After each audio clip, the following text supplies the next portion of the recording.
Good morning, good morning! At tayo ay mag-vlog kasi ito yung pagkataon na we're alone. And I'm cooking my lunch. Maglagyan na tayo ng oil kasi mainit na siya.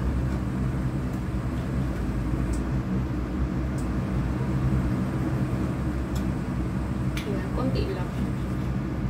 Kasi I'm gonna fry this one. Salmon. And I'm boiling water for this broccoli. And para makita ang ginagawa.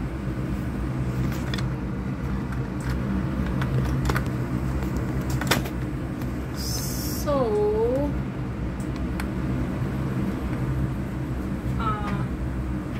nakabalik na ako almost 1 month from vacation. And ang ating bakasyon, para magkaintindihan. Ang aking bakasyon ay 1 buwan. Diba?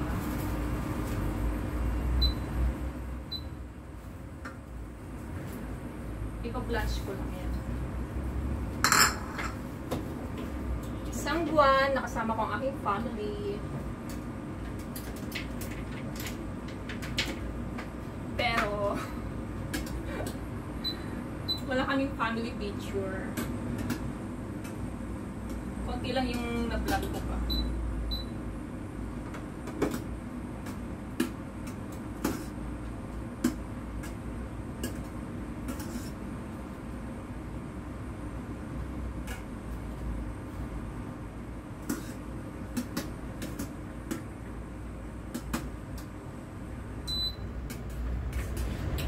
Kunti lang yung na-vlog ko kasi maselan sa camera yung mga kasama ko sa bahay.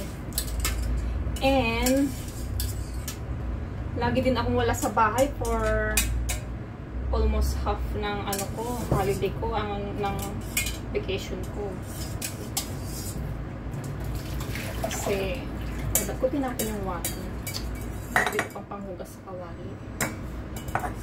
Kasi yung nanay ko na ospital, kaya pag ganyan-ganyan ako. Na-ospital siya ng 20 days and ayaw din niyang magpa-picture na laging nakahiga. So, ayun. Sa awa ng Diyos, after 20 days, palabas na siya ng ospital. Ay, nakaloka. At ngayon ay nagpapagaling na siya. Unti-unti na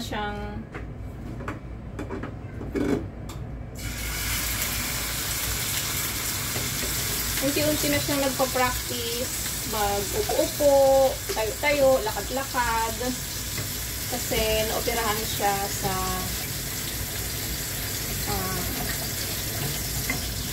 siya sa gallbladder. Natanggal yung gallbladder niya. Ito yung nakuhang bato sa kanya.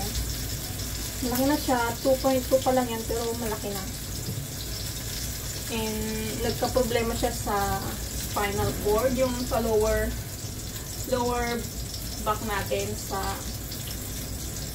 ano bang tawag nila doon? Nakalimutan ko yung tawag nila. Sa lumbar part ng spinal cord natin. Dahil nadulas siya ng 2 beses. Lakas yung impact ng pagkadulas niya. Kasi lamog yung pet niya. Pasak-pasak yung pet niya.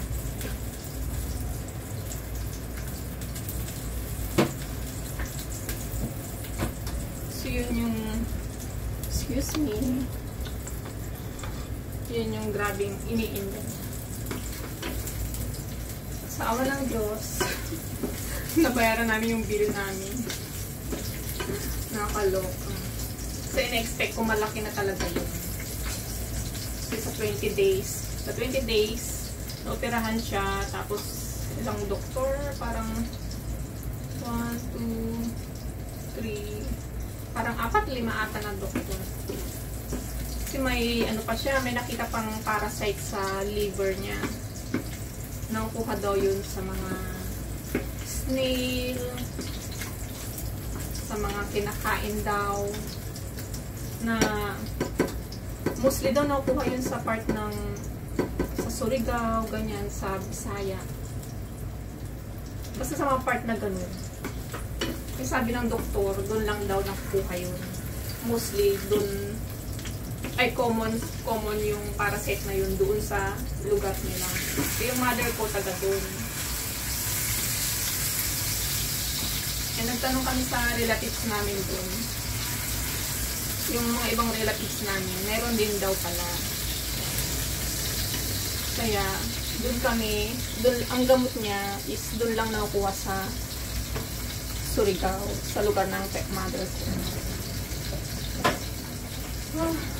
Pero once a year lang naman siyang iinumin.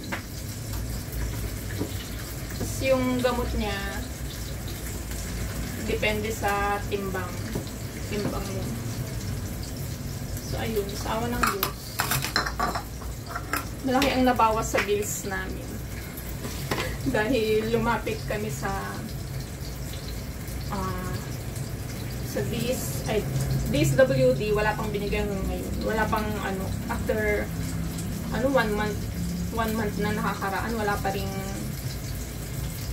ring sinasabi sa amin kung may makukuha ba o wala. Ewan ko lang, sabi ng kapatid ko nung nakaraan kahapon, ipa-follow up daw niya kasi 1 month na. And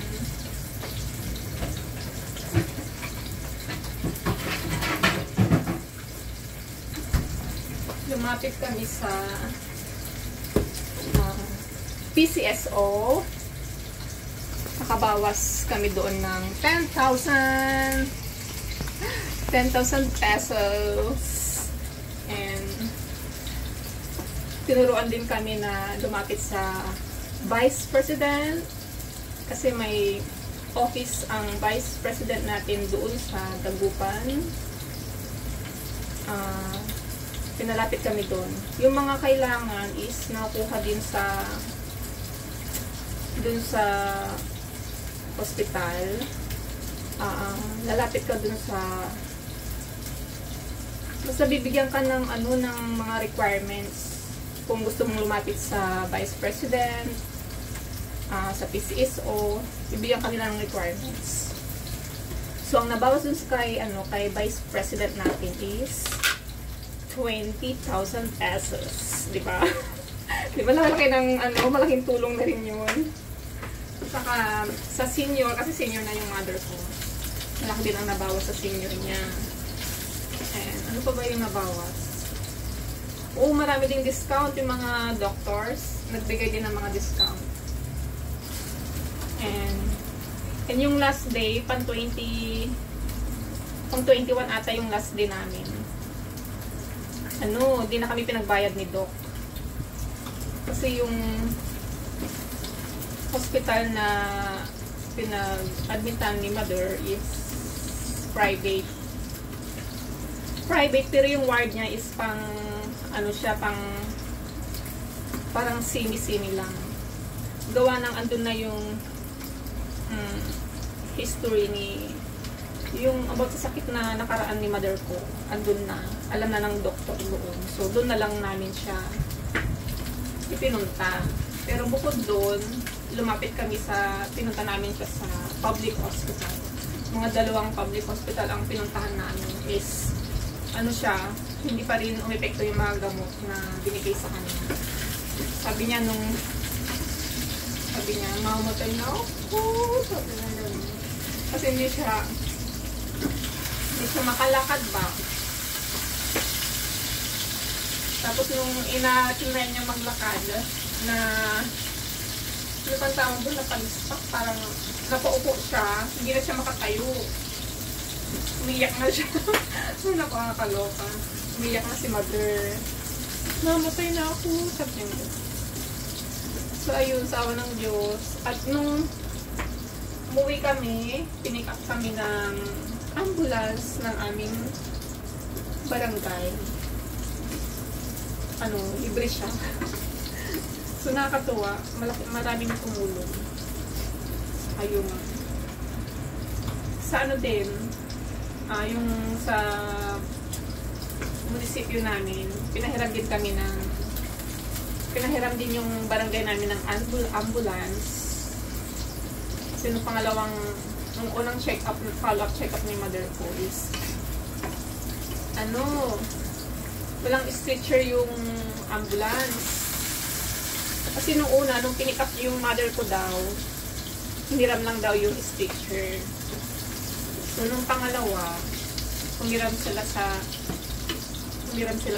ano, munisipyo namin, LG ng munisipyo namin. So, doon, naging tulong din kasi libre lang siya. And, basta yun, pag follow-up check-up, kinokontak namin yung barangay captain namin. And, ang bait-bait naman ng barangay captain namin kasi siya pa yung pupunta sa bahay namin para tanungin kung anong yung para bang inaano niya kung anong oras. Ito sure niya kung anong oras kailangan talaga. So, nakakatuwa yung barangay captain na. So, we're so thankful. Thank you very much. And dun sa may sinalihang so, medyo yung bibig ko na kasi hindi ko alam kung yung sa pasta ko ba or maga pa rin yung mukha ko. So, I have my short hair pala. Nagupitan ko na siya. Kasi gusto kong bumalik sa black hair. Yung hair ko. Pero gusto ko straight lang. Pero ang ginawa nung barber, tinanggal yung ibang kulay sa likod. Parang layer po ginawa sa likod. Pero okay lang din. So, ayun na. May grupo yung kapatid ko na sinalihan, parang Eagles Club. Yun, Eagles Club. Binigyan yung mother ko ng upuan na pwedeng pwedeng doon ka na dumumi. Ganun. Hindi ko alam kung pwede ko ipakita. Pero ganyan siya. Ako pa yung model kasi kailangan daw, syempre yung mga ibang association, ganyan. Minsan, gusto nilang ipakita na may natutulungan talaga sila. Kasi minsan naman, ang hirap ng yung sa salita lang ba. Kasi yung iba hindi naniniwala. So, ayun. Okay lang naman sa akin. Pero yung sa barangay namin, syempre, kilala naman na siya doon. Wala nang picture-picture yan doon. Kilala naman na si Captain Bird Collection doon sa. So, ayun ang aking story of my vacation. Wala kaming family picture. Ganda sana kasi andun yung kapatid ko. Kompleto kami. Umuwi sila from Quezon Province. Yun nga lang, may mga bagay na hindi pinagkakaloob ng pagkakataon. So, we're so thankful kasi okay na si mother. Maybe next time. Okay na si mother ko pero kailangan niyang i-practice maglakad ulit. Though, yung drainer niya, hindi pa rin tatanggal. Kasi may lumalabas pa rin sa drainer niya. So, ganun pala yun pala yung operahan ko. Iba kasi yung opera niya eh. Yung talagang hiwa. Kaya nilagyan siya ng drainer. Kasi yung kapatid ko, wala namang drainer yun. Nakalimutan ko anong tawag nun. Yung 3 butas lang sa kanya. Ang ginawa. Si mother ko naman, ang ginawa talaga sa kanya, hiniwa talaga siya sa bandang dito.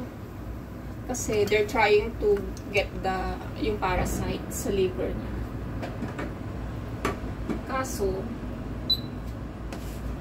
yung parasite is andun na sa ilalim ng liver. So, hindi na natin. So, yun lang ang story of my vacation.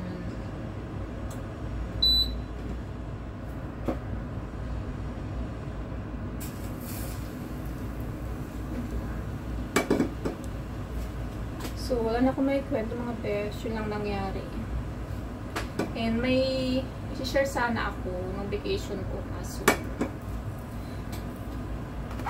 parang hindi talaga pinagkakalog ng pagkakataon na i-share ko. Maybe it's not yet the time to share about it. So, it's the right time. Let's wait for the right time.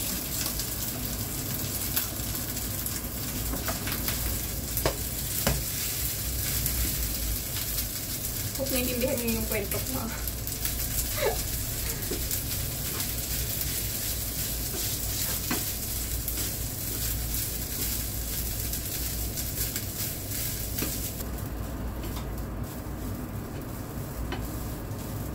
And ang dala ko lang na gulay, yan lang. Saluyot, malunggay, tapos, taba talaga ng pisngi ko dito. Sumakit kasi yung ano ko, namaga yung ipin ko. Namaga. Kasi kinagat ko siya ng kinagat. Eh, dapat hindi ko kinakagat lagi sa matigas yung ipin ko. Sa harap. Kasi, mga retoke na sila. Na-retoke na. Yung ipin na retoke din. So, ayun. Parang pag inaangat ko yung dito ko, parang napipil ko pa rin yung may pain pa rin na konti. So, ayun. Yun lang nadala ko. At ayan, miswa. Nagdala ko ng isang balot na miswa. And paraang linggo, niluto ko yung article. And ano pa ba? Tuyo. Yun lang nadala ko. At yung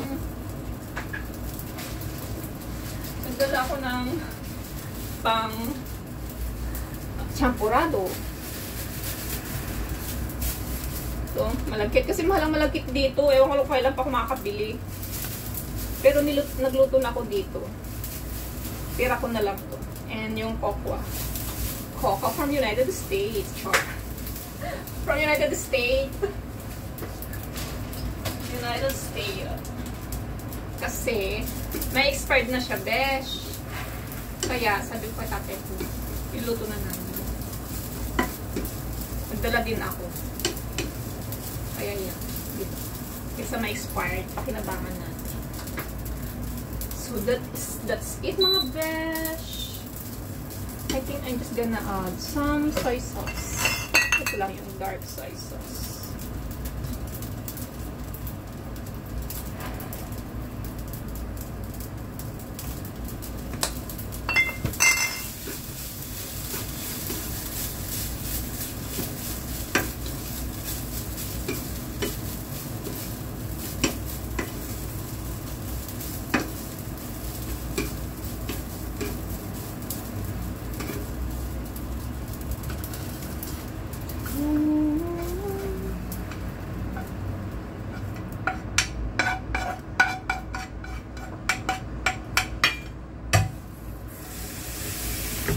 Excuse me.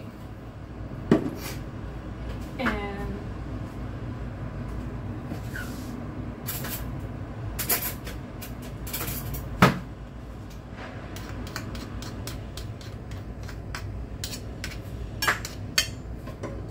ibalik natin itong rice.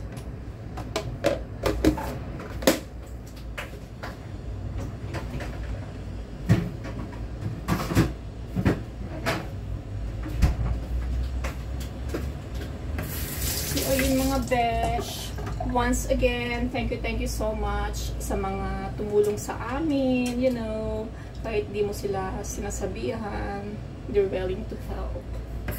Thank you. At sa mga inutangan ko, ay hindi ako pinautang, I'm so thankful pa rin kasi, hindi ko pala siya need. At least, hindi nadagdagan yung utang ko. Ang ginawa ko, siyanla ko na lang yung mga alahas ko. Pero pagbalik ko dito, Saka ako umutang dito. Tapos, binayaran ko yung alahas ko, syempre. Kasi wala namang napupulot na pera dito. Diba? And may mga nagpautang din sa akin. Yun nga din. Nahiyan akong kunin. Kaya hindi ko lang talaga kinuha. Sinala ko na lang yung alahas ko ba. Diba? So, ayun. That's it. And my lunch is... ito na. Ito na ang aking lunch. And ang aking broccoli. So, thank you so much for watching. Imagine, naka 22 minutes na pala to. Thank you so much for watching. I hope lagi kayo nandiyan. Kasi I want to make a vlog. Para, wala lang, parang, ano ba siya? Parang hobby mo na siya na, hobby mo na siya na gusto mong gawin, saka syempre hobby mo na din. So ayun, kakain na ako. Thank you so much for watching. Sana'y nasa mabuti kayong kalagayan. Live life to the fullest, square and fair. Until the next one.